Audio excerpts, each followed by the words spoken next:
अस्सलामुअलैकुम वरहमतुल्लाहि वबरकातुहू। सबसे पहले हम आपको अपने चैनल में खुश आमदीद कहते हैं। मोस्ट वेलकम, मरहबम बिकुम, और अल्लाह की ज़ात से उम्मीद रखते हैं आप खैर आफ़ियत से होंगे।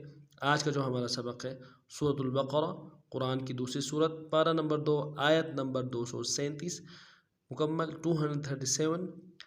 लफ्ज़ बलस और रवानी के साथ पढ़ना सीखेंगे। सबसे पहले लफ्ज़ बलस पढ़ते हैं।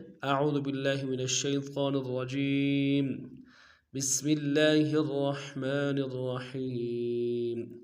वइन तल्लक़तुमूहुन्ना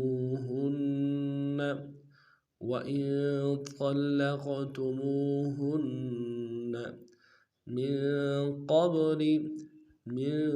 क़ब्लि أن تمسوهن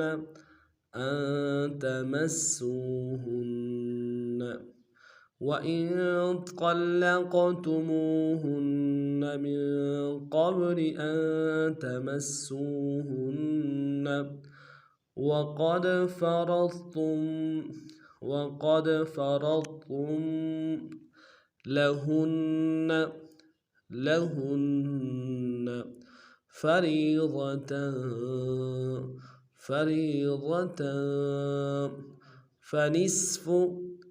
فنصف ما فرضتم وقد فرضتم لهن فريضة فنصف ما فرضتم إلا أن يعفون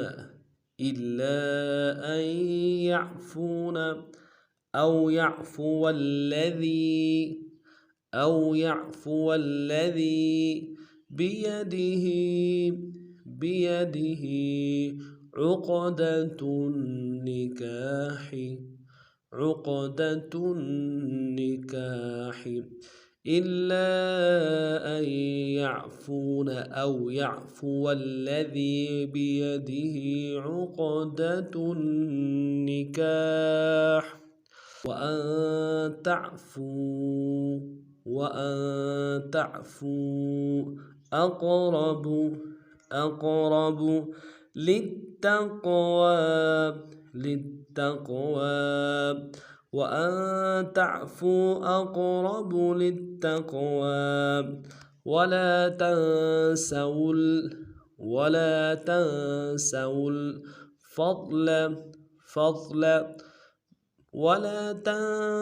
الفضل بينكم إن الله بما تعملون بصير إن الله بما تعملون بصيर। पूरे सबक को नवा पढ़ते हैं। وَإِن طَلَّقْتُمُوهُنَّ مِن قَبْلِ أَن تَمَسُّوهُنَّ وَقَدْ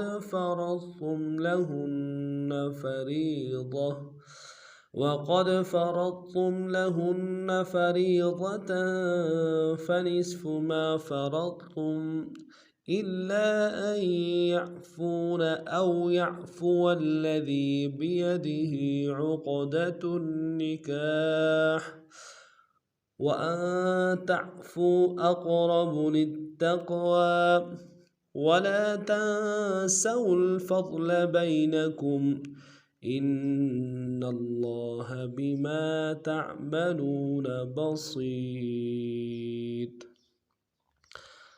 आज का हमारा सबक इतना ही था। नए सबक में नए अंदाज के साथ फिर आप खिदमत में हाजिर होंगे।